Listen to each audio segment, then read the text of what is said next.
The real key though for us, it's positive emotion. For the ADHD brain, I would say the creative brain, it's all about positive emotion. So whatever we can do to build positive emotion into anything that we're trying to get done, the better able we are going to be able to get it done. Today's episode is sponsored by the Inspired Art Pricing Workshop. If you want to confidently sell more art using a proven art pricing formula, you want to check out schulmanart.com/workshop.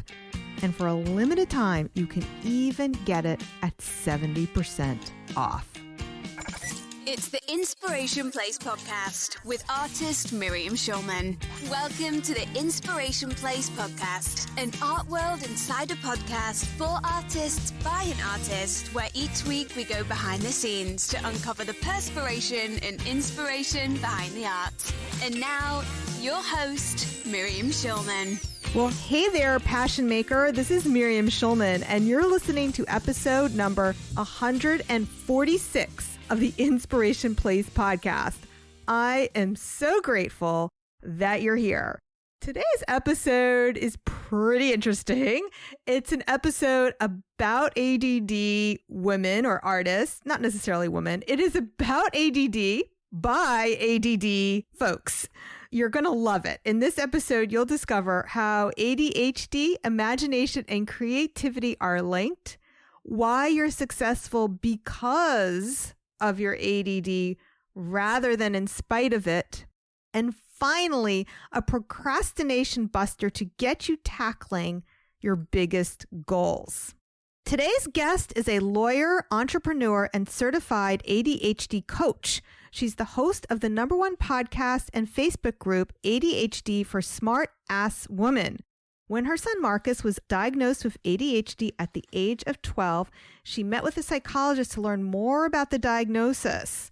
Instead, she was told to reduce her ambitious son's expectations so he wouldn't be disappointed in life. That's when she made it her mission to change the conversation around ADHD. She works with women who are quick-witted, high-ability, entrepreneurial, and see their symptoms as more positive than negative. Please welcome to the Inspiration Place, Tracy Otsuka. Hello, Tracy. Welcome to the show. I love your red lipstick. Well, I love yours too. It's my ADHD brain, but I went back to kind of look at what our discussion was about. Like, what did you want to talk about? And I see that Jen said, oh, you might run into Miriam because she has a son at NYU too. And I'm like, I never saw that. Yeah, that's like my junior. Yeah. Wait, your daughters are juniors? No. So my daughter just graduated in 2020 and she's now working in New York City. My son is still there. He's going to stay for the summer. So he's going into his sophomore year. He just finished his freshman year online, basically, but he was back there. He decided he was going to change majors. So he's going into economics. So he had to take this math class in order for him to be able to take all the other economics classes. So yeah, he's there. We have very expensive Zoom college happening in our dining room and even more expensive Zoom apartment college. That was this spring. Like we said, okay, you can move back into the city.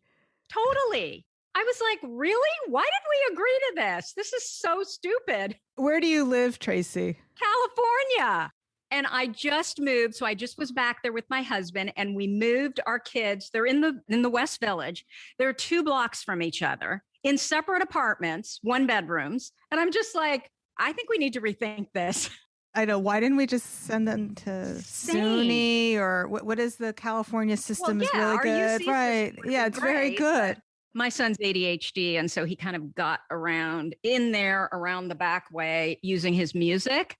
But then once he was at Tisch in the program his sister had been in, he's like, this is too weird for me. I want to go into economics. And we're just like, you know how expensive it is, right? I'm not telling you anything you don't know. We're just like, my husband and I are like, oh my God, please make this work. Because he went to 3 high schools in 4 years. He's smart as hell, but does his own thing on his own schedule. And we're just like, we just hope that he knows what he's doing. Yeah, my son is ADD too. I was just like, please, dear God, just graduate. But like his freshman year, he missed an exam. Freshman year of college? Yeah. And he just slept through it? No, he thought it was Wednesday. Oh gosh. Yeah, that is so like I do that. Sorry, I know. when you're spending that much money. But he doesn't call to say what happened. He calls me to say, I made a mistake coming to this college and I need to do a different college. Right. And then I finally get it out of him what happened. It's like, no, that's not what's happening now. You are going to go to your advisor and sit on his doorstep and beg them to let you take it. Yeah. The exam was 2 days ago, it's like, oh God. But as long as they know that he's ADHD, I would think that they well, I mean, we didn't really, not that we were hiding it or anything. It's interesting when I read your bio, the way you described like, oh, when your son was diagnosed and somebody said, oh, he has to do stuff that was limited. That was never, ever my attitude around it. I just like, well, of course you are. So am I. So are my whole family is like, of course. Yeah. What's the big deal? Different brain. Yeah. And I fully am all in, which is why I'm so excited for this conversation today. I'm all in on your philosophy, how ADHD, imagination, and creativity are so tightly linked. There's very few artists who you will find who are not some form, some flavor of ADD. Yeah. I mean, either they're hyper-focused, they're over-focused, they're only focused on art, but nothing else. So, lots of different flavors that we come in. Yeah. Let's define ADD, and you have ADHD, but so I'm curious to know how you distinguish that. Okay, so before I talk about what ADHD is, let's talk about what it's not. I know there are all kinds of like little rumors running around. There's no such thing as ADHD. It's part of modern society. We all have some ADHD. In France, there is no ADHD. That is just all untrue. Every mainstream medical, psychological, and educational organization has concluded that ADHD is real and that those who have it benefit from treatment. I have to write the names down because I always forget. But the National Institute of Health, the American Medical Association, the U.S. Surgeons General, the American Association of Psychiatry, the U.S. Department of Education, all of these organizations say that ADHD is a neurobiological condition. It just is. It's genetic, largely. It's about as heritable as height. We have twin studies. We can see on brain image scans that the ADHD brain is actually a bit different. And it affects anywhere from 5 to 10% of kids and 4% of adults. But I believe, and most people believe that number is actually higher because we used to think that kids outgrew ADHD, but we know today that they don't. It's just what happens is the overt hyperactivity that we typically see with kids, the hyperactivity kind of goes more internal and it becomes more hyperactivity of the brain. ADHD does not mean you're stupid. It does not mean you're slow or unmotivated. In fact, I will say that I think the ADHD people that I know are among the brightest people that I know, certainly in their specific area of interest. With ADHD, you may have trouble paying attention. You may have trouble controlling impulsive behavior, and or you may be overtly active, kind of like me. I'm always moving. Now, let's just clarify it because I know not every flavor of ADD has like hyperactivity, right? In terms of physical hyperactivity. It's interesting what you said about your mind can be hyperactive. It's like, oh, yeah. That sounds familiar. So, and especially with women. And this is the problem because ADHD looks very different in women, not all the time though. And this is why ADHD is so hard to diagnose because your ADHD may not look like my ADHD, may not look like my son's ADHD, may not, look like my parents' ADHD. Every person's ADHD symptoms are a bit different. And for women who are 2 times more likely to be diagnosed as inattentive, their ADHD looks very different than what we typically think of that, 11-year-old hyperactive boy who's like climbing the walls and trying to crawl out of the window in school. With the inattentive ADHD, think of kind of that daydreamy girl of the classroom. Yes. I'm describing myself. Yeah. They're not a problem. And so because they're not a problem to the students around them. They're not a problem to the teacher or the administrators. They're just by and large ignored. And so for the longest time, we didn't even know, first of all, that girls could have any kind of ADHD, but we also didn't know about this inattentive form of ADHD. And just because boys can be inattentive as well, that's the difference. So my daughter is also ADD, but she is over focused rather than the other types, which is actually, that is the type you can't really medicate, because people who are over focused will get more anxious if you give them ADD medication. I think it's Dr. Amen. He identified the types of ADD that he's identified were the inattentive type, over focused. And then there were some other types, which I didn't pay attention to because they didn't apply to my family. Yeah, totally. But like Ring of Fire and then something else and something else and something else. So I only paid attention to the ones that were written on the IEPs or whatever they're called of my kids, like. So has she ever tried medication? Oh yeah, it did not go well. Anything? No, It made her more anxious? It made it more anxious, because if you're over focused, then you're just going to it's going to make you more anxious rather than help. Like the only type, you can do other types of remedies for that, but not the traditional Ritalin or Adderall or those types of medications. Well, and I wonder if it's the anxiety, because, well, I can't take ADHD medication. It just makes me super anxious. And my son was the same way. And he tried all the regular stimulants, but then actually, I don't think he cares that I'm talking about this. That's what I'm wondering. Like I didn't ask my son's permission, but I talked about him on the podcast there today. I didn't ask him permission about that either. Like, you're mentioned on the podcast, honey. Like, okay. Yeah. It's just kind of what they get when their moms have podcasts, right? I try not to share things that are going to embarrass them, embarrass my kids, like that types of details. Personal details. If there's really something I feel, then I ask permission. Yeah.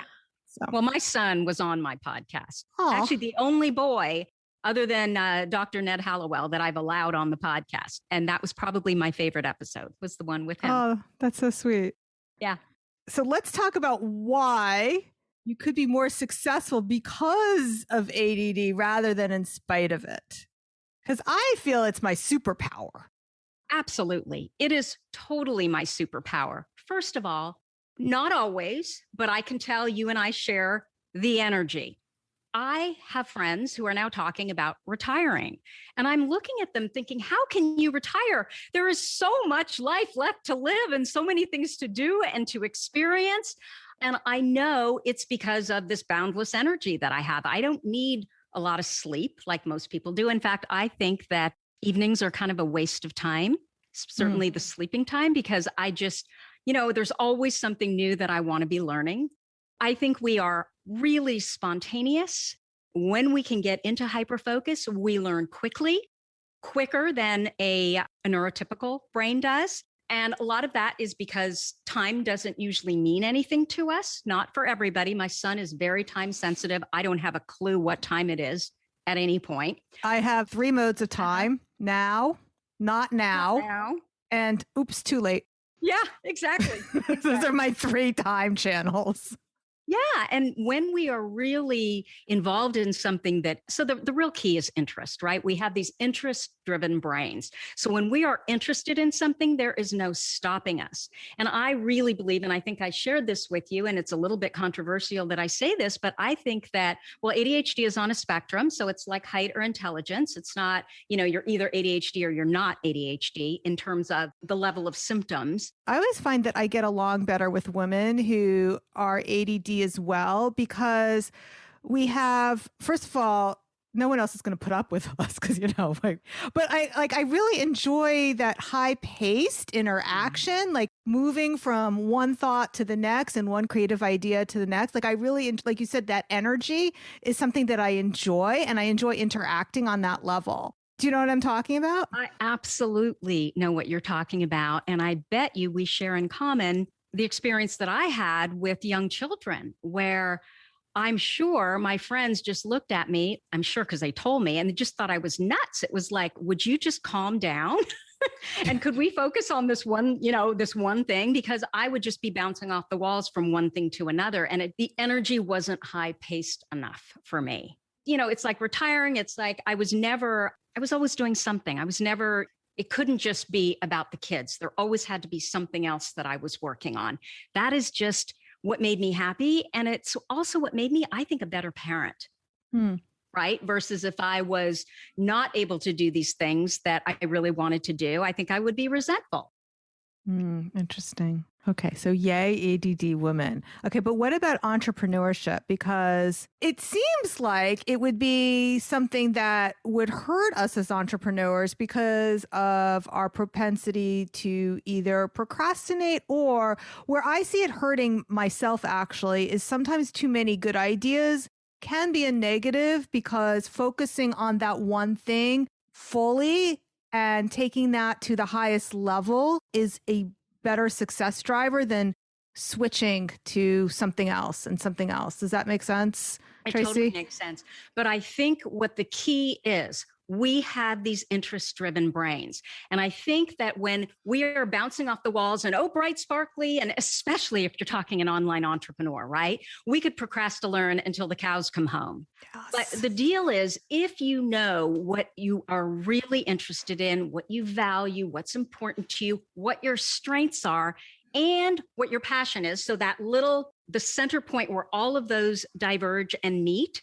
And if that's what you're practicing and working on, you're going to have less of a struggle with all the bright sparkly. I think with the ADHD brain, when we have the most problems with the bright sparkly is when we're not in that little area where where everything meets for us, as far as our values, our strengths, our passion, and frankly, our purpose. Yeah. So you said like online business is especially difficult for creative brains. Could you elaborate on that? I've got to tell you that I've had a number of businesses. I'm thinking of, I had a high-end women's wear company. 60% of our business was Saks, Neiman's, and Nordstrom. All I had to do was design 4 collections a year. We had to take photographs with models in the garments, and we would get the photographs. We would have our graphics people put them on a postcard, and then we would go show up at the shows. That was really all I had to do. And it sounds like a lot, versus when I went and started my online business, I have never felt so incompetent.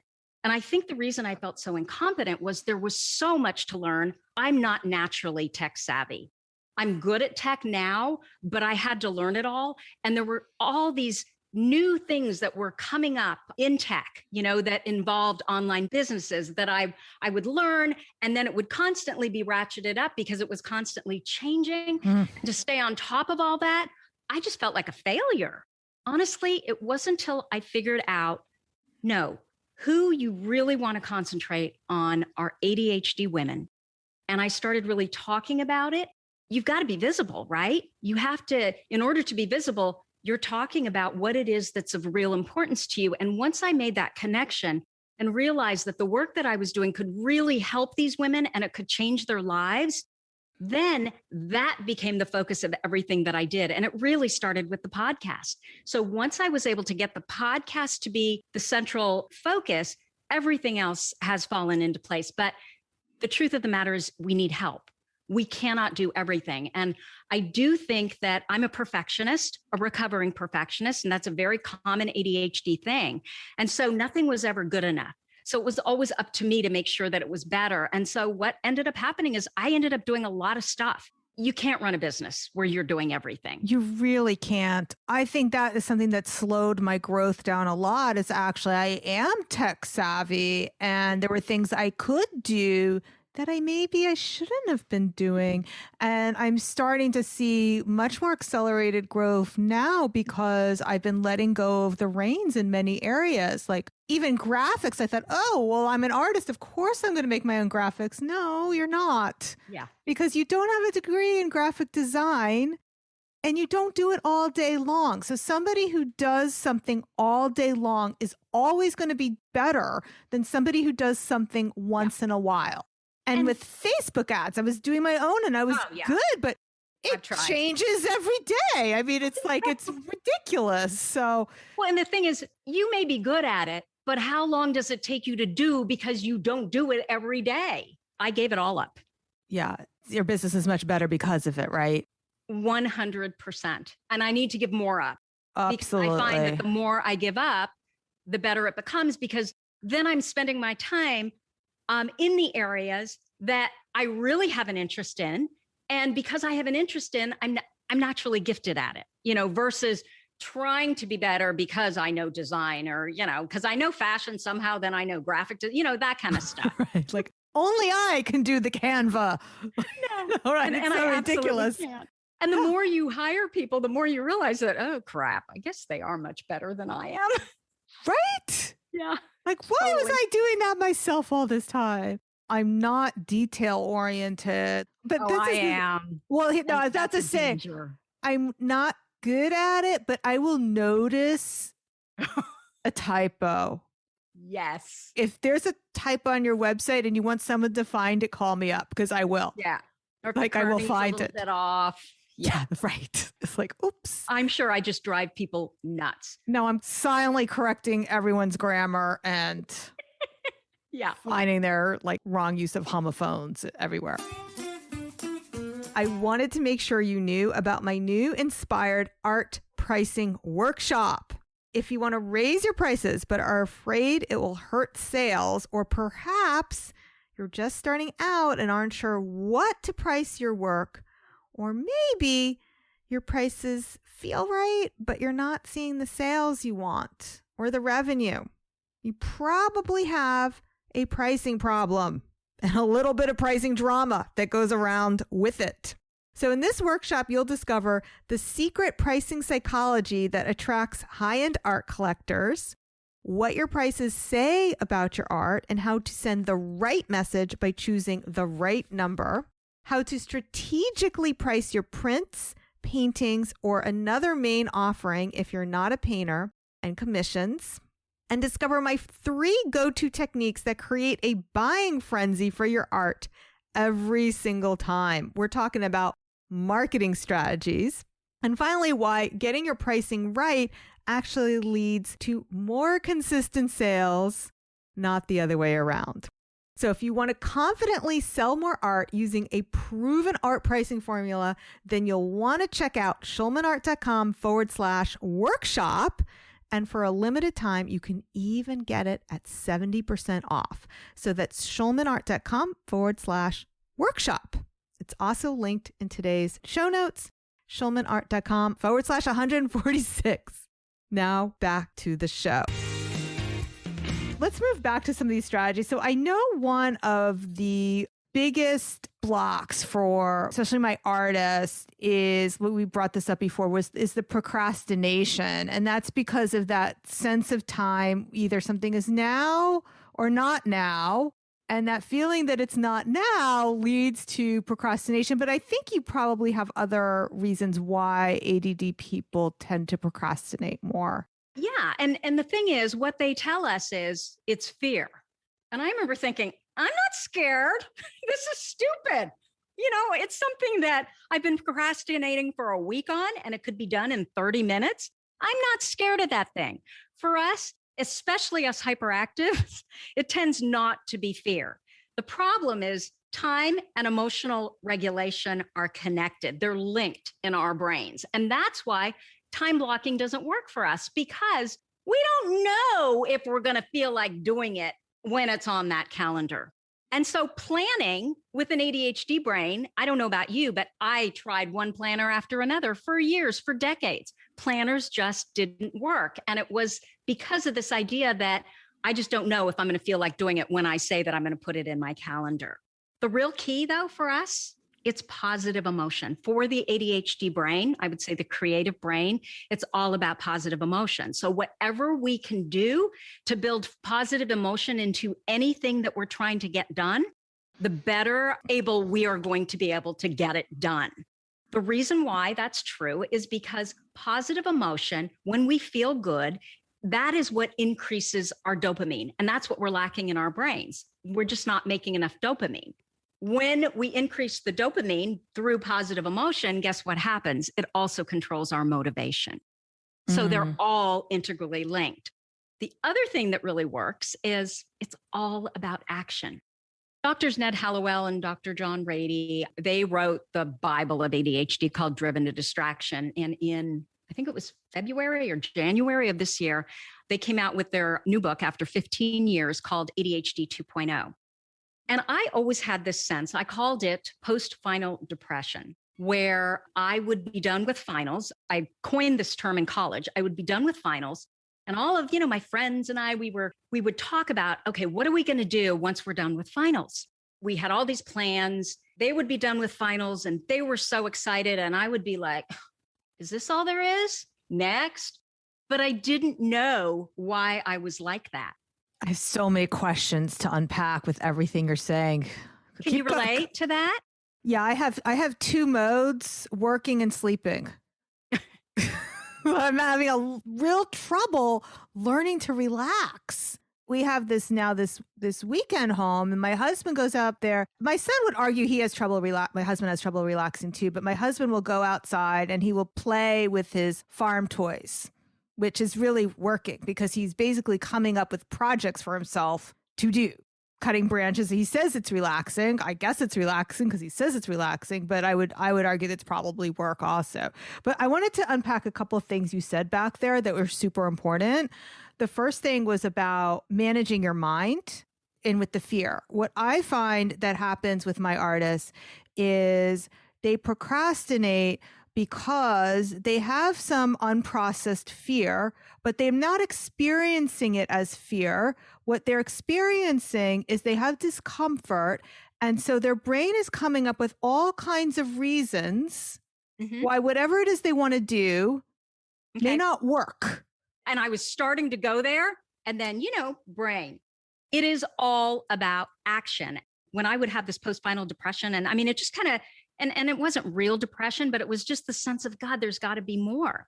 There are new studies out now. They're not that new, but they're reasonably new about these two networks in the brain, the default mode network and the task positive network. The task positive network lights up when we're in action. The default mode network, however, is we're in action and we stop what it is that we're doing and we rest or we complete what we're doing, postfinal depression. Or we're working really hard and in the ADHD brain, the network is glitchy. So all of a sudden we drop into what they call the default mode network or the demon network. Now, the default mode network is the seed of the imagination, but it's also where rumination lives. This is what happens to the ADHD brain. We'll be working away and then all of a sudden we'll drop into the default mode network. We'll start ruminating about all the reasons we can't do this. We can't get it done. We're not good enough, blah, blah, blah. The antidote to this is to jump back up into the task positive network, because when you're in the task positive network, you're working away. And so that means you don't even have time to be in your brain to be thinking. How do you get into the task positive network? You get into action. Those students of yours that are struggling with starting and they're all in their head, they've got to learn how to control their own dopamine. And the way they do that is they get into action, even when they don't feel like it. Because that first time that they realize that I have control over my brain and getting into action, that is then what will propel them to start using it every single time. Either they don't feel good, they're kind of, anxious, they're a little depressed, they don't feel like starting, because they will learn how to control that. Does that make sense? It does, which is why actually I do use time blocking, and there may be a nuance between the way I do it and the way you do it. So the way I do it is I will write down a time that I plan on doing something, and what I put in that block is the result that I want to achieve during that time. So for example, that block of time doesn't say work on the business. It doesn't say work on the website.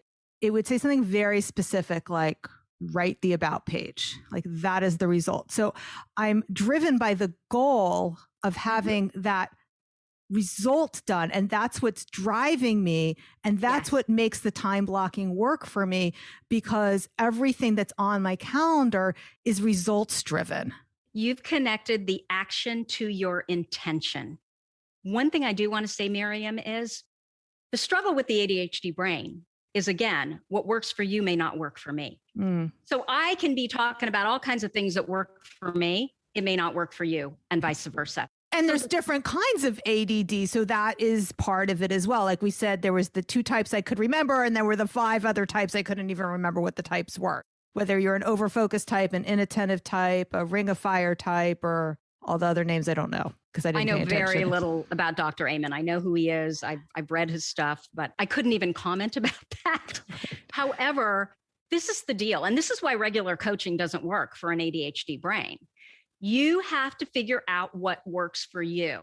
All our lives, we've been told, well, this is the way you need to study. Well, this is the way you need to deal with whatever work thing needs to get done. This is how you need to plan. And the reality of it is, you don't know if it's going to work for you. Doing it their way hasn't worked. So now you need to sit down and figure out, well, what does work for you? And so you back it up and you start with, okay, there was that one day where I really didn't want to do X, but I got it done. What happened? What was different than all the times I couldn't do it? Did I exercise beforehand? Did I go walk out in nature beforehand? Was I there with a friend and they were working on something while I was working on something? You have to kind of put the puzzle together for yourself.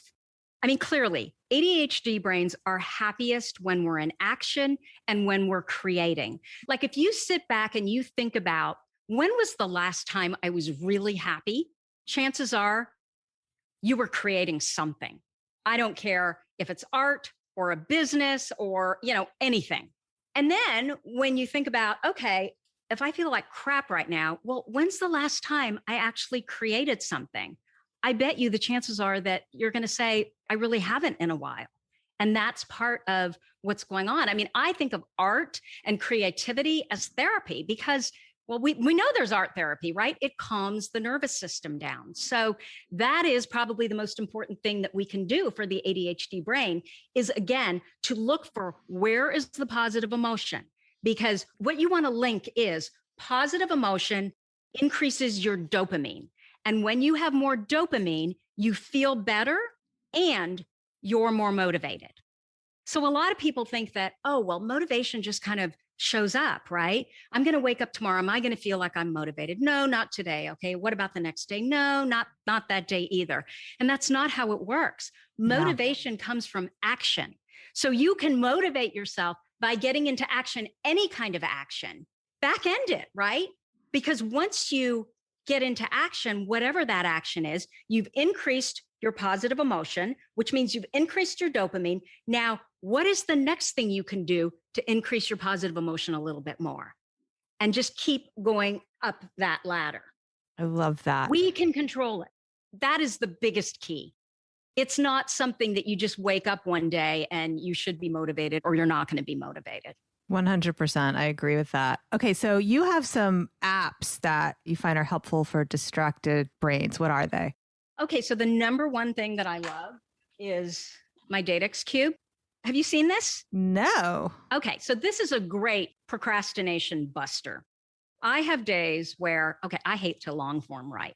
Taking what's in my brain and outlining it on a piece of paper. And then I've got to get myself to just sit down and focus on that long enough is a struggle. So this is the deal that I strike with myself.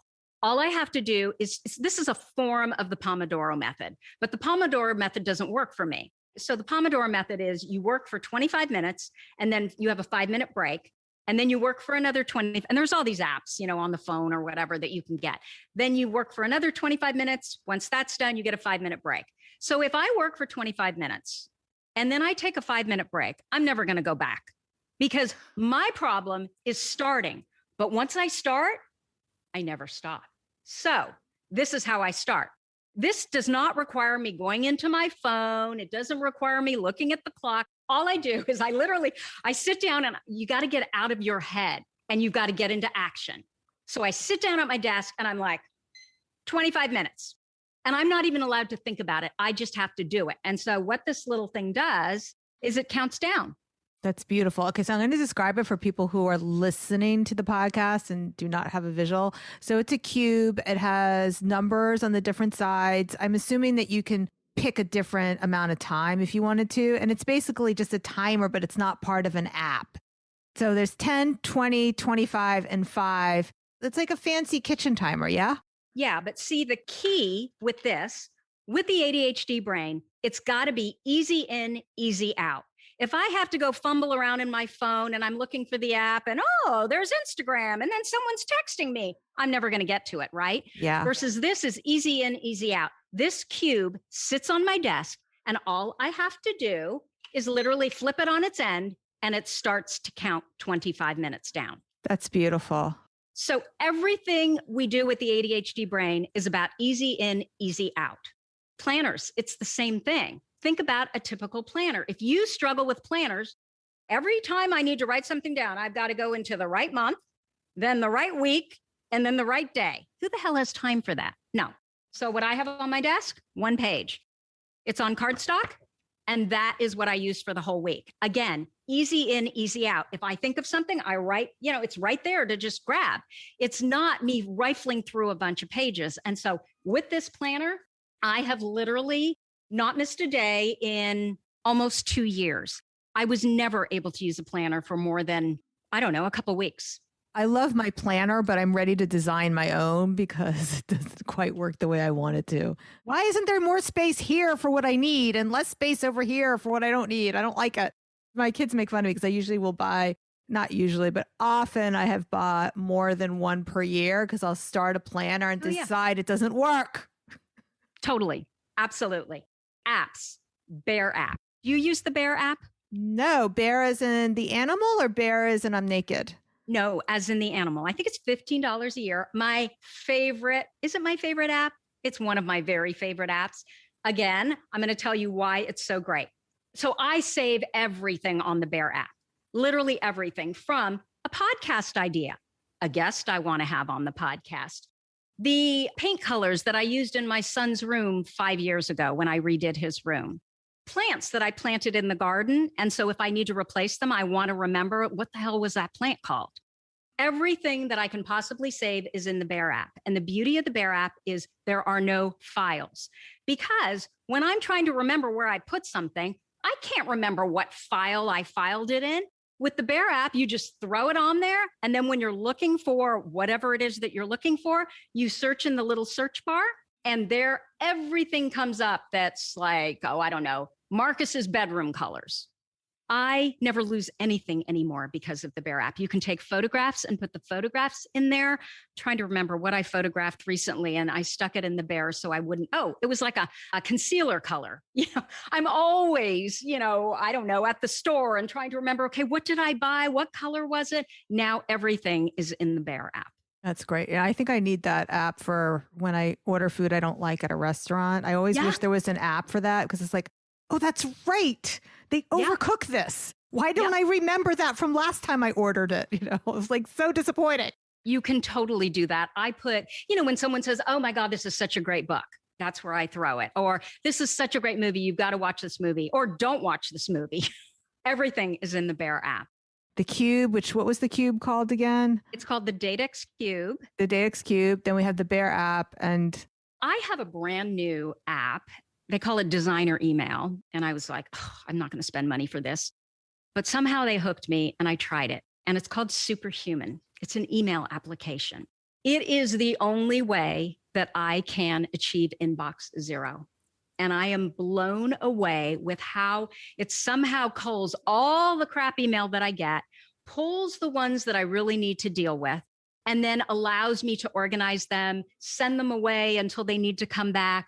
It is the best email application I have ever used. And I'm on it about 6 weeks now. And, initially when I started, I was like, I'm never going to, because there's these shortcuts that you have to remember with the keys on your computer. And I was like, I'm never going to remember this. And then it suddenly dawned on me, Command K, and all the shortcuts are there. And that's how I learned them. And within, I would say 3 days, I was like, I cannot live without this designer email. What's it called again? That one? It's called Superhuman. Awesome. Okay. I might have to check that out. And that's an extension type of app for Google, or it works on any email? Well, I'm using it with Gmail, but I do think it's not an extension. It's an actual application. And then somehow you link it to whatever email that you're using. But if you feel just kind of because I did, completely overwhelmed with emails, I was missing emails that were important. I just always have felt buried by email and not on top of it. And I'm inbox zero every night now. Great. So it's given me a real sense of control. Tracy, you dropped so many knowledge bombs today. Why don't you share with us about your program, 5 Days to Fall in Love with Your ADHD Brain? I'm sure my listeners would like to hear about it. Well, thank you for asking. So it is a free series and it starts on June 21st. So if you are struggling to understand your brain, if you want more information on ADHD in women and how it impacts women differently, because what I didn't say is that estrogen is completely related to dopamine. And remember, dopamine is what we're lacking. There are all different times of the month. And also, puberty and when we're pregnant and postpartum and perimenopause and menopause, when our estrogen levels drop down to the floor. Well, guess what? That affects our cognition. That affects our ADHD. And this is pretty new research. I can't believe it took them that long to figure it out because we know this, right? So anyway, if you want more information on ADHD in women, if you want more information on how to work through procrastination and how to work so that you can feel more motivated throughout the day. If you want to fall in love with your ADHD brain, you can join us at tracyotsuka.com/I love my brain. Again, it's free and it starts June 21st. Beautiful. Okay, so we'll link to that in the show notes. And if you love all the knowledge bombs Tracy dropped here today, make sure you check out her podcast, ADHD for Smart Ass Women. I'm sure you're going to love it.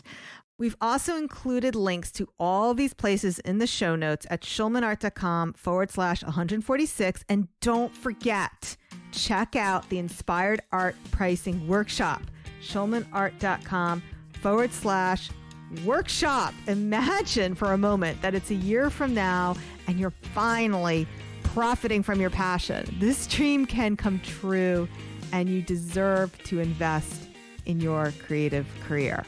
All right, Tracy, do you have any last words for my listeners before we call this podcast complete? For every weakness, there is always a strength, and ADHD is no exception. I have never met an ADHD woman who wasn't truly brilliant at something. And I'm not just saying that. I mean, these are among the most brilliant people that I meet. So please know that you're brilliant too. Oh, thanks so much. All right, my friend. Thanks for being with me here today. I'll see you the same time, same place next week. Stay inspired.